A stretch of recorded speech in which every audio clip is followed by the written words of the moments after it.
We cannot proceed with this summit, as long as he remains in the room." The voice cut through the silence of the Kenyatta International Convention Center like a knife. All heads turned toward the third row, toward General Michael Langley, the commander of United States Africa Command, AFRICOM. He didn't move. The room was frozen in time. African generals from across the continent began standing one by one. No shouting, no slogans, just a silent withdrawal of recognition. Then came the final blow from the conference moderator, her voice, calm and unflinching. "General Langley, we respectfully request that you leave the session."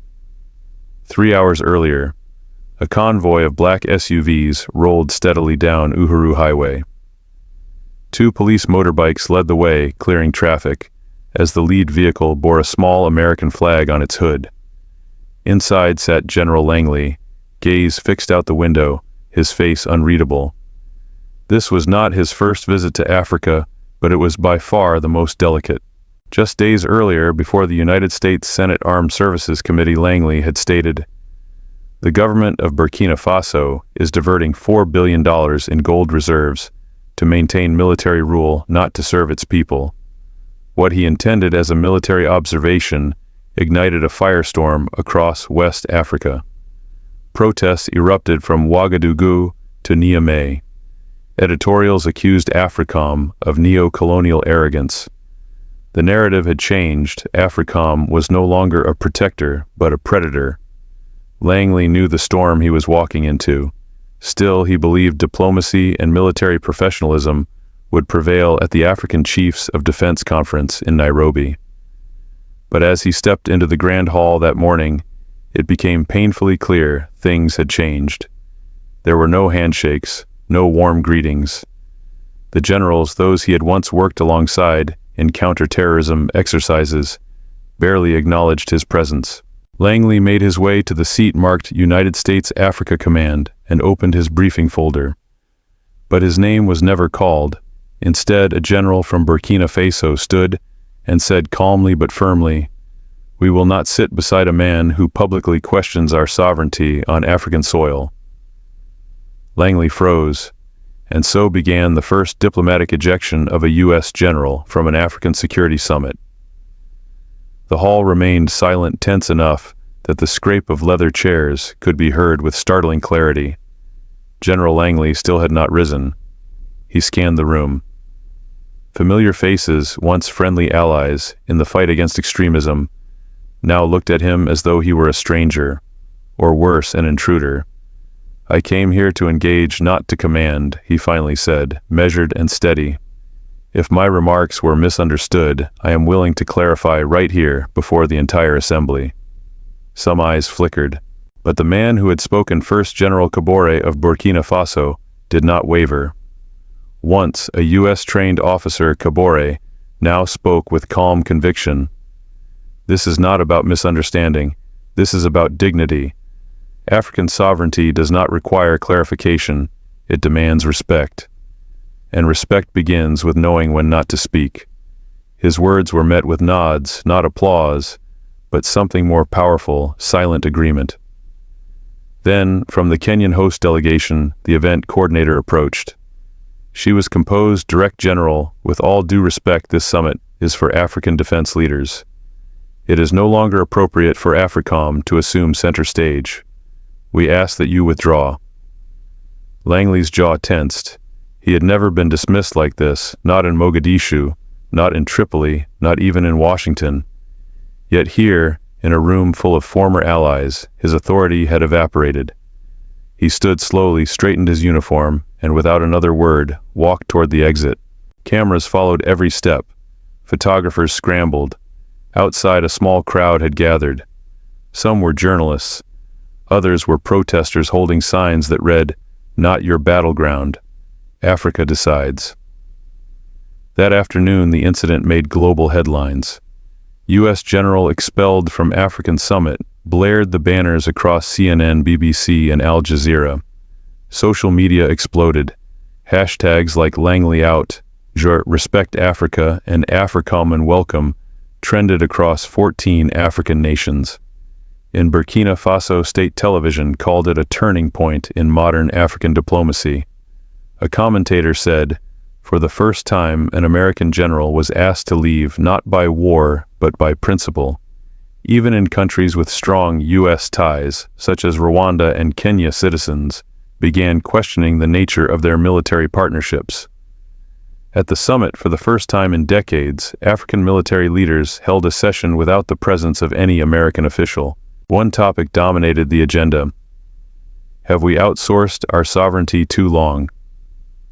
Thousands of miles away, in a secured conference room inside the Pentagon, a silent video feed played on repeat. The image was unmistakable: General Michael Langley walking out of the African Chiefs of Defense Conference in Nairobi, under the watchful eye of cameras and silence of disapproval.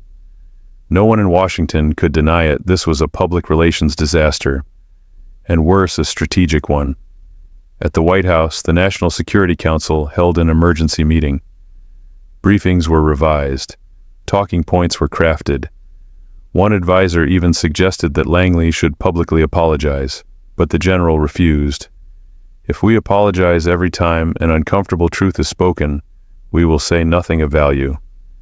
The administration didn't agree, but they also knew Langley's departure was no longer the main story. The real question had become, what now?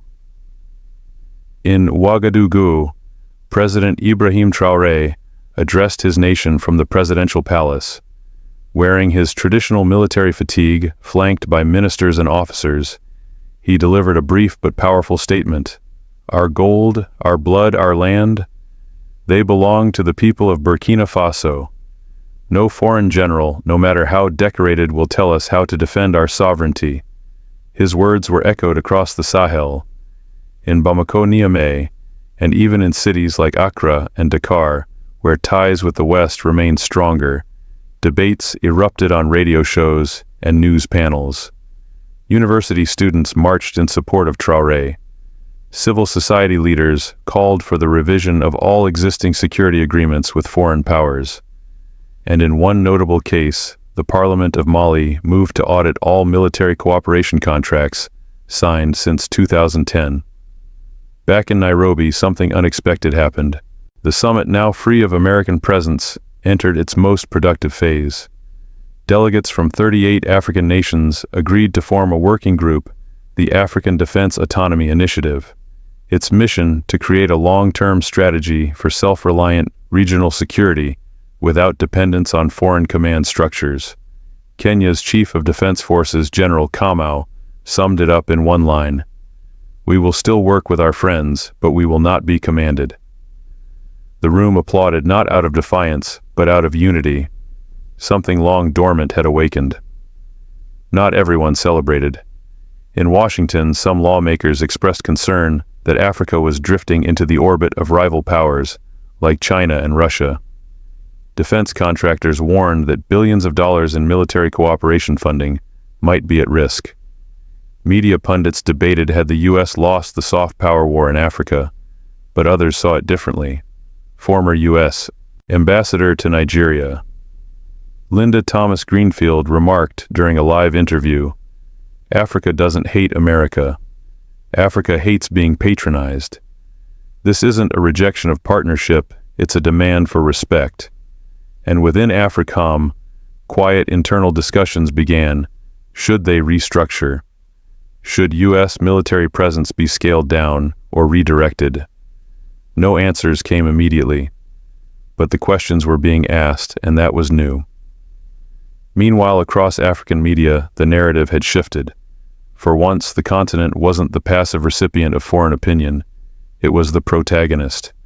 Newspapers in Lagos, Johannesburg, and Addis Ababa ran bold headlines: "Africa draws a line. From shadow to voice, chasing terrorism, not sovereignty." Even in villages far from capital cities, the story resonated.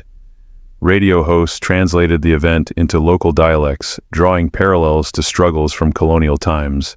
In classrooms, teachers used the summit incident as a case study in modern sovereignty.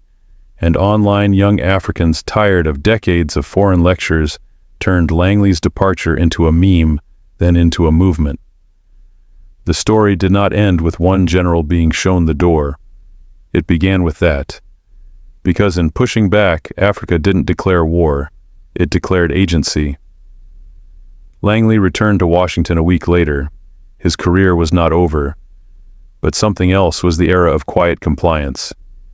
And as planes lifted off from Nairobi carrying the final delegates home, a single sentence from the closing remarks of the summit echoed across the continent. We welcome allies, but only if they come with open hands, not pointed fingers. I am a son of Africa. My roots run deep into the red soils of this continent, and my spirit resonates with the rhythms of its heartbeat. I have watched, listened, and endured as external powers have dictated the terms of our existence, often under the guise of partnership and aid. But there comes a time when silence is betrayal, and that time is now. The incident that sparked a continent, General Michael Langley, the head of the United States Africa Command. AFRICOM recently made statements before the U.S. Senate Armed Services Committee accusing Burkina Faso's President Captain Ibrahim Traoré of misusing the nation's gold reserves to bolster his regime, rather than serving the people. Such remarks are not just diplomatically insensitive. They are emblematic of a deeper, more insidious mindset that views African nations as subjects to be managed rather than partners to be respected. A history of external interference. Africa's history is replete with instances of foreign intervention often justified by the need to combat terrorism or promote stability. Yet these interventions have frequently led to the erosion of sovereignty, the destabilization of governments, and the exploitation of resources. In the Sahel region, including Burkina Faso, Mali, and Niger, the presence of foreign military forces has coincided with an increase in terrorist activities. The withdrawal of U.S. forces from Niger, for instance, has been linked to a surge in extremist attacks, raising questions about the effectiveness and intentions of such military engagements. The rise of Captain Ibrahim Traoré. In this context, Captain Ibrahim Traoré's ascent to leadership in Burkina Faso represents a significant shift. His government has sought to reclaim national sovereignty, reduce dependency on foreign powers, and address internal security challenges through indigenous solutions. Traoré's stance resonates with many Africans who are weary of external dictates and yearn for self-determination. His rejection of foreign interference is not an act of defiance, but a declaration of independence. The reaction to Langley's remarks.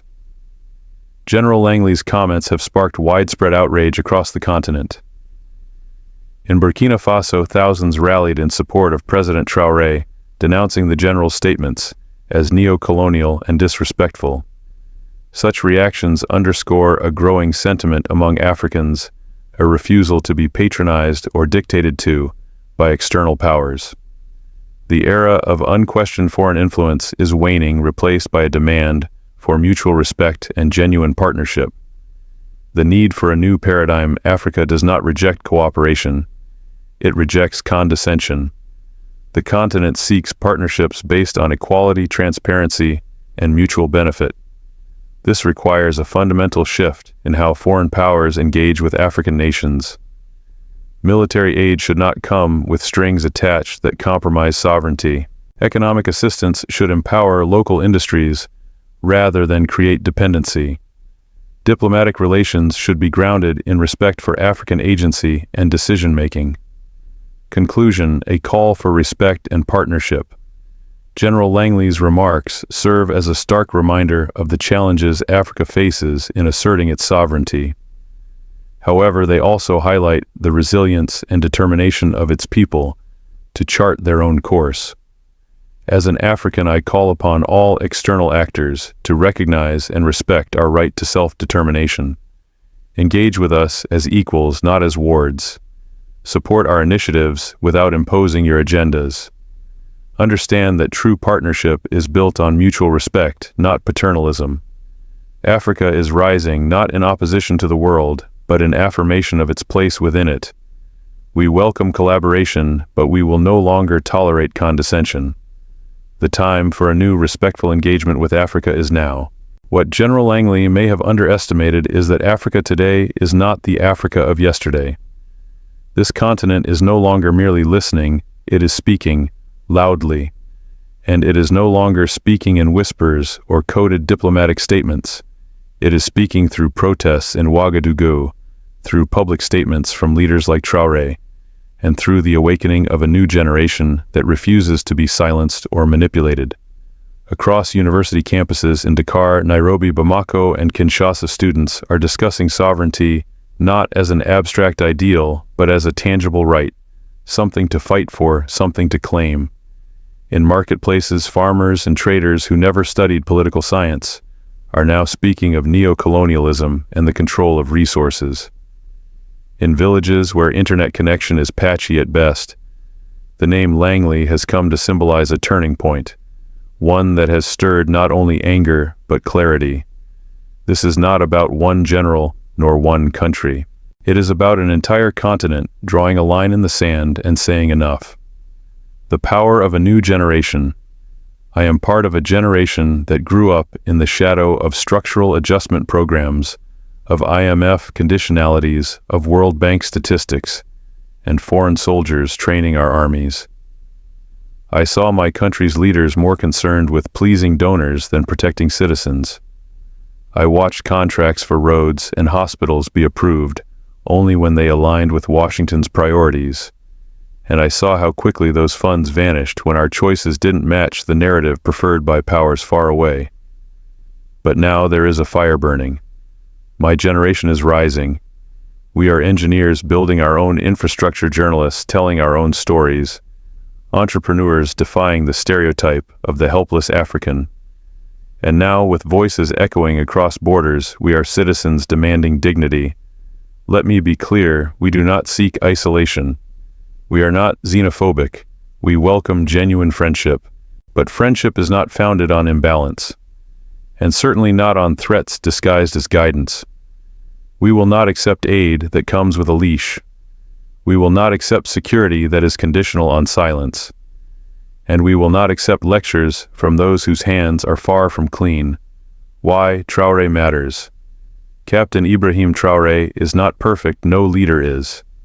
But in him, many of us see something we've long been deprived of: courage, authenticity, clarity. He has not hidden behind protocol or protocol officers. He walks among the people. He speaks plainly. And he dares to question the status quo. That is why he is feared, not because he is a threat to international peace, but because he is a threat to international complacency. To the powers that have long seen Africa as a chessboard, a compliant Africa is convenient, but a confident Africa that is revolutionary. And so when Traoré stands before the world and asserts that Burkina Faso will manage its own gold, will defend its own borders, will chart its own course, he is not simply speaking for one nation. He is speaking for a continent. He is echoing the spirit of Nkrumah, Sankara, Lumumba, the very voices silenced too soon because they dreamed of a truly free Africa. Reclaiming the narrative. We are tired of the global narrative that paints us as helpless, hopeless, and in need of salvation.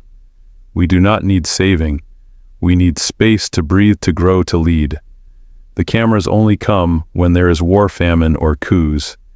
But they never come when young Africans build solar villages, when female entrepreneurs revolutionize healthcare in rural areas, or when community leaders create peace where governments have failed. We are more than our trauma, and it is time the world sees that. It is also time we tell our stories ourselves, not through the lens of foreign journalists with expiry dates on their visas, but through our own eyes, our own pens, our own microphones. It is time for an African media renaissance, rooted in truth, dignity, and context, a vision for the future. My hopes for Africa are many, and they are not abstract. I hope to see a continent where our leaders are held accountable by their own people, not by foreign governments. A continent where elections are free, not because foreign observers are watching, but because we demand integrity. I hope for an Africa where natural resources are processed here, not exported raw to feed industries elsewhere. Where innovation is not stifled by bureaucracy, but encouraged by investment in local talent. I hope for education systems that teach us not only about Europe's wars and revolutions, but about the brilliance of African kingdoms, philosophers, scientists, and artists. Let our children grow up proud, not because of what they escape, but because of where they belong. And above all, I hope for peace. Not imposed peace, but sustainable peace built from within. Peace that is not enforced at gunpoint by foreign troops, but cultivated by justice, opportunity, and trust. My final words: Africa will decide. This continent has bled enough. We have been analyzed, restructured, advised, invaded, divided, and forgotten. But no more. Now we choose. Now we rise. We are not waiting for permission. We are not asking for approval. We are stepping into a future shaped by us for us. So to General Langley and others like him, your time of giving instructions is over. You are welcome to walk beside us, but never in front of us. And to my fellow Africans, let this moment be more than outrage. Let it be fuel. Let it be a call to organize, to educate, to participate. Let it be the moment we stopped reacting and started building. For our children and for the dignity of those who came before us, Africa must belong to Africans. If Africa is to secure its future, it must also strengthen its unity, not just in speeches and summits, but in policy, trade, defense, and diplomacy. The African Union AU, ECOWAS, SADC, and other regional bodies must move beyond symbolic resolutions and become real engines of continental strength. Too often foreign powers exploit our divisions. When one African country resists foreign pressure, another is offered rewards for compliance. When one leader stands tall, another is quietly offered weapons or aid to undermine them. This game of divide and rule is not new. It is colonialism's oldest trick, and we must refuse to fall for it again. We need an Africa that negotiates as one, defends as one, and dreams as one. Just as the European Union negotiates trade deals collectively, so must we. When one of us is insulted like Traoré, every African government should feel it. When sanctions are imposed unjustly, we must respond, not with silence, but solidarity. Regional unity is not just about defense. It's also about integration, removing the barriers between our markets, building cross-border infrastructure, allowing students to study anywhere on the continent without visa nightmares. Let our unity be functional, not just aspirational. Investing in innovation and sustainability. Africa holds the youngest population in the world. That is not a burden, it is our greatest asset. But if we do not invest in these young minds, others will exploit them, or worse, they will be forced to flee to survive. We must build an ecosystem that allows African innovation to flourish, funding startups, expanding research institutions, and protecting intellectual property rights. African solutions already exist, from mobile money to drought-resistant crops, from community-led health networks to solar-powered irrigation systems. We must scale them. Agriculture, for example, can no longer remain stuck in outdated methods. With smart farming, drone monitoring, and biotechnological innovation, we can feed ourselves and export sustainably. We don't need GMO seeds from conglomerates in the West.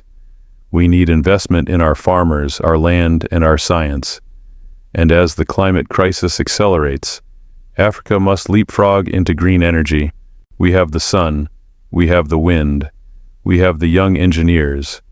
What we need is the political will and continental collaboration to become the world's green powerhouse. Imagine an Africa where villages run on solar grids built by local firms, where public transport is electric and made on the continent, where energy is not imported, but generated by the people for the people. This is not a fantasy, it is a choice. Reclaiming cultural power. Colonization did not just take our resources. It tried to erase our identity. It told us our languages were inferior, our religions were backward, our traditions were obstacles to modernity. That psychological wound still bleeds today. We still dress for success like Europeans. We still measure intelligence by how well one mimics a foreign accent. We still teach our children more about Queen Elizabeth than about Queen Nzinga or Ya Asantewa. But a cultural renaissance is awakening. Across the continent, young Africans are rediscovering pride in their roots. Musicians fuse ancient rhythms with modern beats. Writers are reclaiming our histories. Designers are reviving traditional fabrics and telling stories through fashion.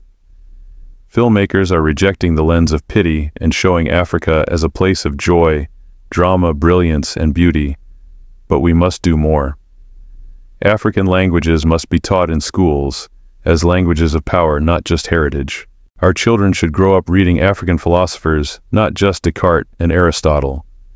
Cultural institutions, museums, archives, publishing houses must be funded and protected.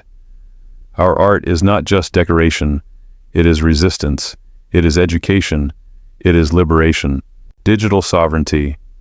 The next battle. The next colonization will not come with ships and flags.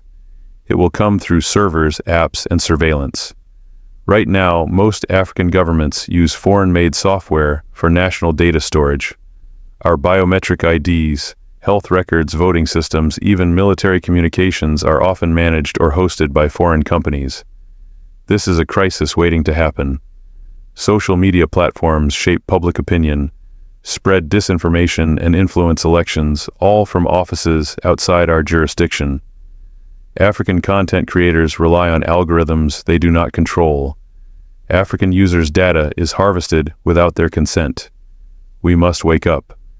Africa must invest in its own digital infrastructure. We need cloud servers built and owned on the continent. We need local alternatives to big tech platforms. We need cybersecurity policies written by Africans for Africans. Digital freedom is as critical as territorial freedom. Without it, our sovereignty is an illusion. Let us not become digitally dependent just as we are freeing ourselves economically. Let us not replace old masters with new ones behind screens. Final words: if we do not lead, we will be led. My final hope is also my deepest warning. Africa stands at a crossroads. One path leads to continued dependence, polite obedience, and quiet irrelevance. The other leads to risk, resistance, and responsibility, but also pride, progress, and power. If we do not claim our future, others will claim it for us. If we do not lead the world in telling our story, others will write our obituary before we are even gone. The time to rise is not tomorrow, it is now. To my fellow Africans, we are not waiting for heroes. We are the ones we have been waiting for. Let us build, let us teach, let us lead. To the world, Africa is not yours to manage. We are not your experiment. We are not your battlefield. We are not your market. We are your equal or nothing at all. From the Sahel to the Cape, from the Sahara to the Great Lakes, let the drums of sovereignty beat louder than ever. Africa is not asking for permission anymore. Africa is deciding.